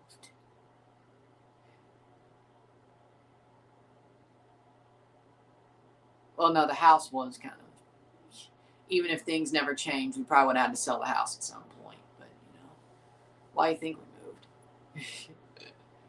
What, you think we just chose to do that? I don't like talking about situations, but you think we just chose to move?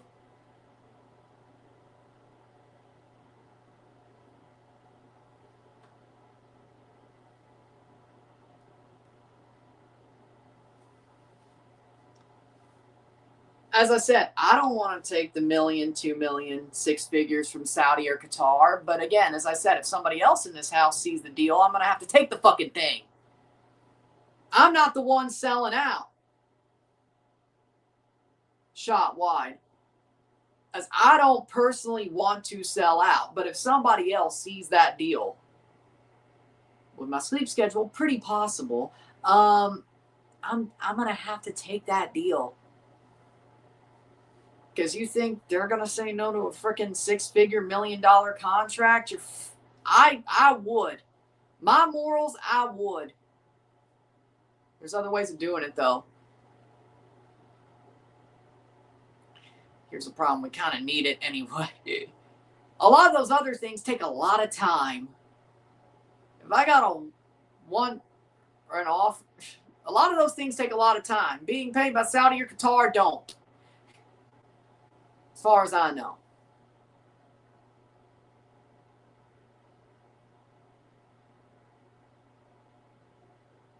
Unless you want to do other mob-like things, you know, which we don't have the power to do any of that. So I'm not saying don't send me a damn piece of mail. I don't want it. But if it happens, if I'm the first one to read the letter, I'm not taking the deal. Let's put it like this. If they send me a letter, Saudi Arabia or Qatar, saying they're going to pay me to be a sponsor of them, if I'm the first one to read the deal, I will rip that motherfucker up instantly and not even say a goddamn word. If my dad reads the contract, it's being taken. Point blank, period. And I'll probably just tell them straight up, hey, you know what? I'll give you the damn money. I don't want the dirty money. You can have the dirty money yourself. But I'll do this for you. You can have their money. I don't want it. Be like, but isn't this what you want? Not like this. but you need the money.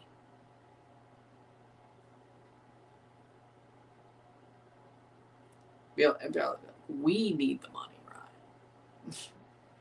Doesn't matter who spends it. Doesn't matter who spends it. If I need to spend it myself, I'll take it back.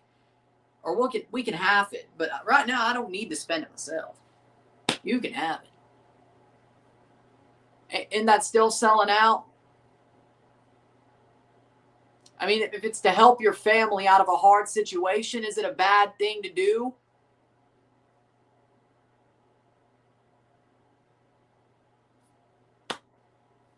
Again, as I said, why do you think we fucking moved? It ain't just because we wanted to. The schedule ain't weird to you? Of when he shows up? Try not to give everything away, but Jesus.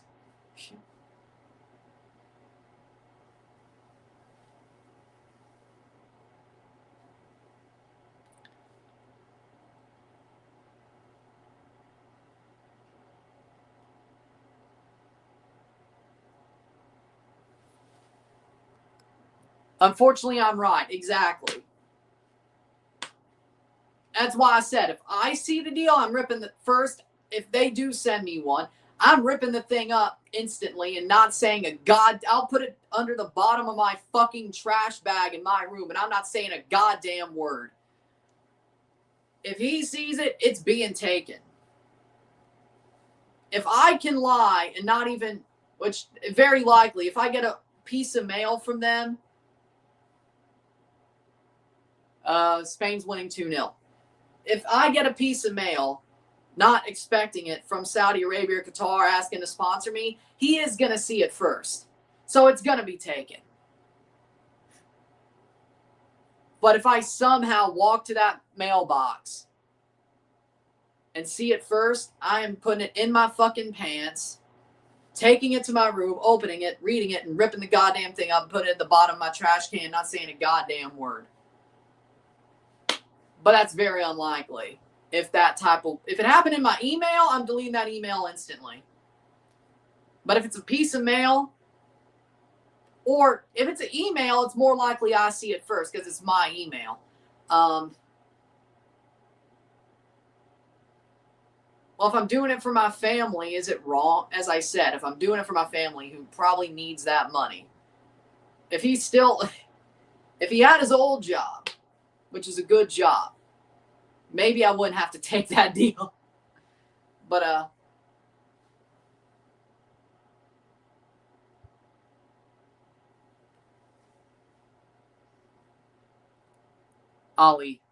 Muhammad Ali.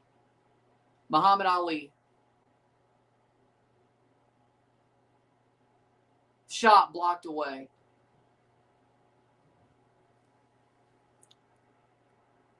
Because, I mean, doesn't the schedule come in? Ali, all about crashing out. Well, it's a World Cup loss. Because my dad got laid off from a really good, high-paying corporate job because they sold off to a well, he wasn't a corporate guy, but he was around corporate. But the company sold off to a hedge fund. They laid off his department. That was about a year ago. Now he works as a stock boy. That's a really big drop. And for him, the shit he's done, that's insulting. And why do you think we moved? And why do you think his schedule is so weird? And why he only shows up when he does? And that's all I'll give away. I won't say everything, but that's all I'll give away. So, yeah. If there was a letter from Saudi Arabia or Qatar offering me $1 million to sponsor them, he's going to tell my ass to take it, and I have to. That's where we are. And if you're mad at me for selling out for that reason because he saw it first and I'm doing it for my family, well, fuck you. I hate it too as much as you do. But if I'm doing it for my family, fuck it, right? But if I see that letter myself, and you could say, well, Ryan, well, if you see the letter yourself and you know your family needs the money, well, why won't you do it? Because I have fucking morals. I have too strong of morals to take it myself. I have to be forced to take the Saudi or Qatari money by somebody who needs it more than me. Jamal had a stinker, I agree. I guess I can't live without it, but I probably need it anyway, but at least I can put it away, my morals, by saying, yeah, my family needs it, but fuck them. It's my decision. If they see the letter, it's happening. And if I sell out, you know why I did. I'll tell you that right now. And if you're mad about it, fuck it. We need $1 million. We need $1 million or even 6 figures. Let's be real. And you don't know what I'm doing with the money. Maybe he has it all. Maybe I have part of it. Maybe we have it. I don't know. But I'm not saying I want them to send me a letter. So W Thog didn't. Well, he ain't doing it for his goddamn family. He's doing it for the money.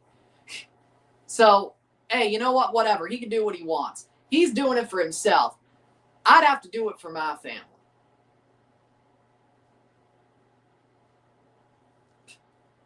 If they sent me an email, I ain't saying yes, though, because it comes to my email. So if you're going to do it, hey, Saudi Arabia, if you're going to send me $1 million or Qatar to change my tune, do it through my mail. Do it through my mailbox. Then you'll get me to say yes. Don't do it through my email, because then I'll say no. Just a hint.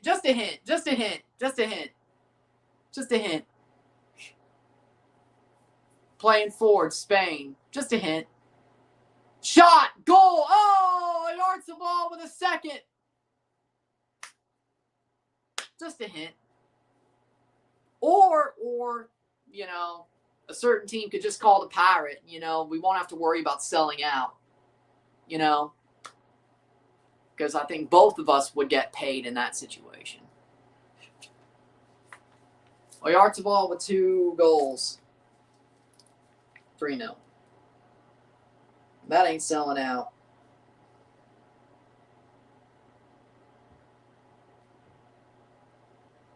'88th minute. 3-0.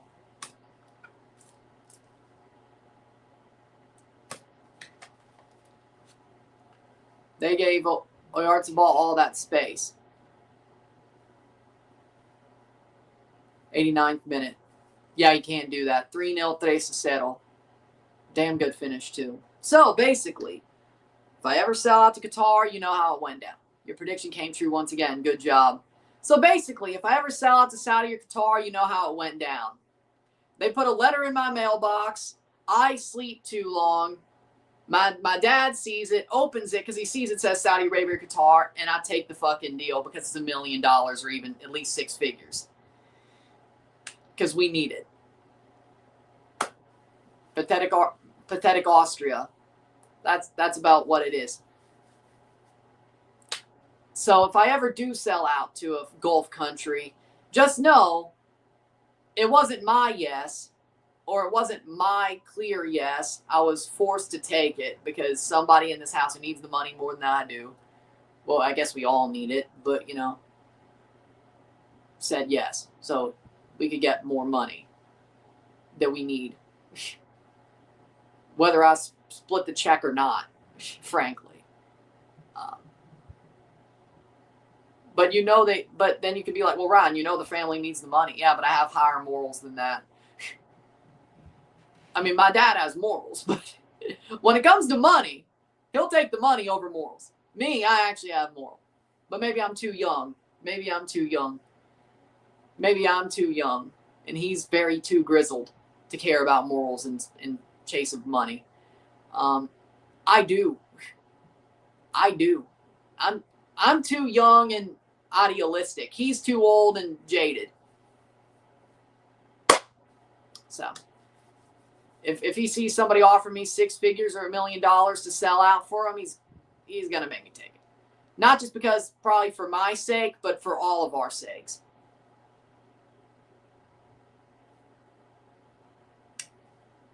But I have too many.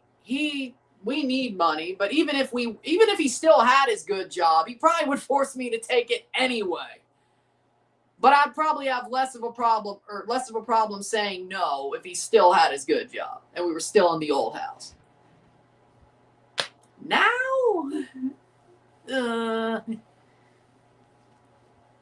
if he knew. Now, my morals ain't gonna win out. There's no way my morals win out if he knows. There was a slight chance in the old days, in the old situation, there was a slight chance my morals would win out. Still not much, but if he knew. There's no way now. Not now. Not now. Not now.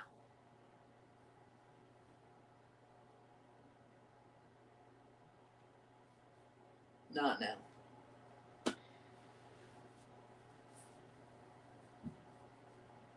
But, again, I don't know if they'll ever send me a letter, but if I do start changing my tune on Qatar, Saudi, you know what the fuck happened.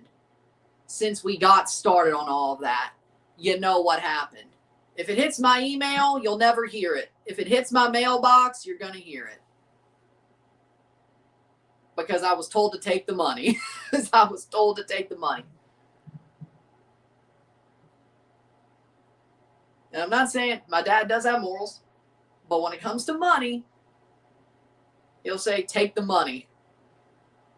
Even back then. But now, when we need it, and if it's 6 figures or $1 million or anything higher than 6 figures, he's going to say, take it. 1, because 2 things. We need it, and 2, you need it. And you may not care about the you needing it, but I'll be like, well, yeah, my morals ain't going to win out here. So.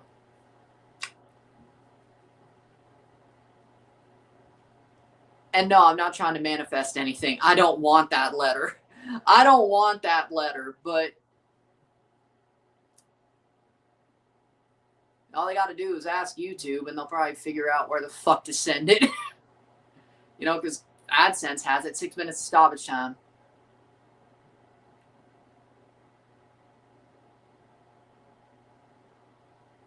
Or my bank. They have it.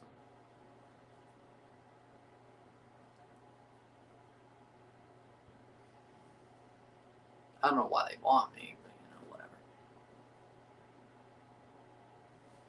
I don't want the shit. AKA, as I said, I don't want the shit.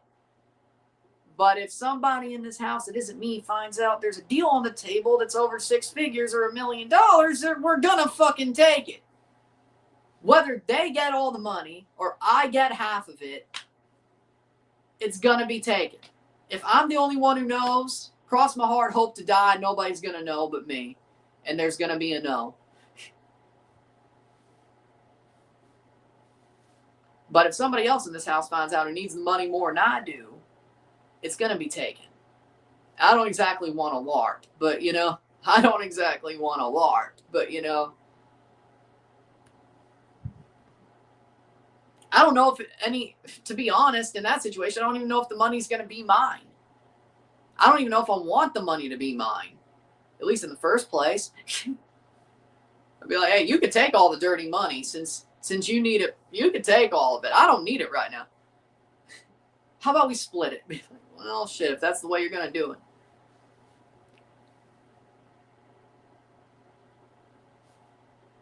I'm still here. 96-minute. Contreras hasn't done a single good thing this World Cup. He's garbage. Thank you very much. If you were Barcelona, which striker would you take? Julian Alvarez. 3-0. So the point is, if I ever sell out to the Gulf countries, just know I didn't do it under my own volition. My morals are still intact. But another thing of my morals is I care about my family. But to the point of, those would need to be but my morals of caring about my family would need to be attacked for me to take the deal. Full time, it's 3-0. If I could keep it a secret. Full time, 3-0.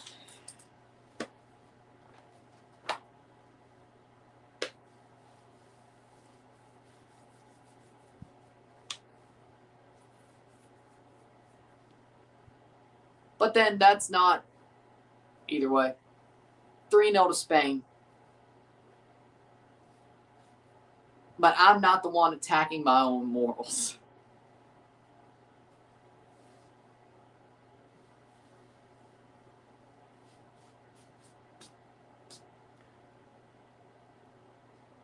My set of morals needs to be challenged for that deal to be taken.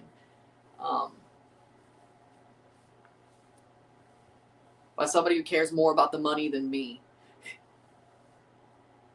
Because it's needed. It is needed. But, you know, either way.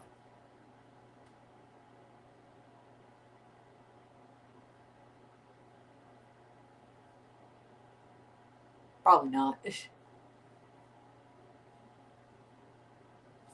Probably not. Either way. So my point is, in the end, if I ever sell out, it ain't because I wanted to sell out. Somebody got wind of it. At least especially if it comes to the Gulf states. Somebody got wind of it that wasn't me. And I got challenged into, it's like, hey, the family needs the money more than your damn morals about how you feel about those countries and what they've done to the sport. You take that deal. Okay? Since you need it because you need it, well, I'll take it.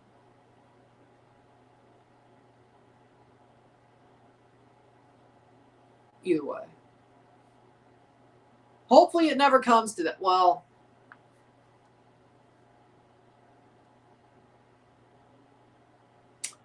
hopefully it never comes to that.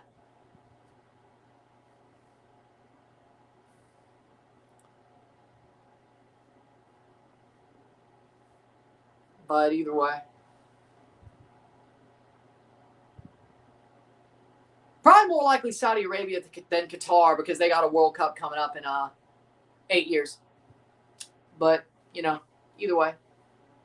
8-year deal for over 6 figures.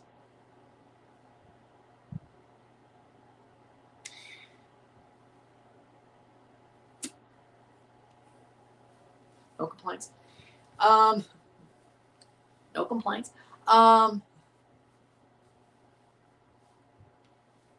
Either way, with that being said, if you like this stream, like it, share, subscribe. Enough of the serious stuff. 3-0 to Spain. 3-0 Spain.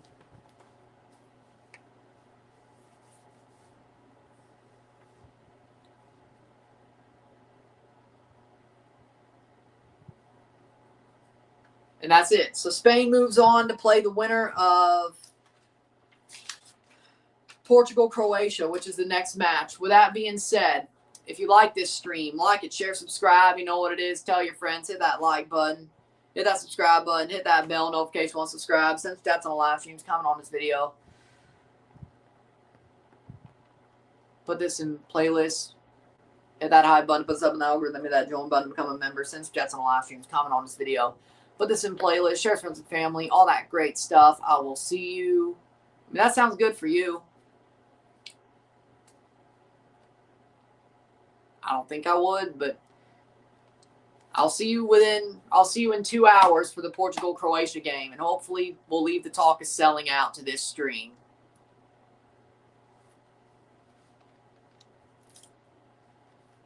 And no, that was a hypothetical question. There is no deal on the table. To be clear. With that being said, I'll see you later. I'm Ryan and I'm out. Peace.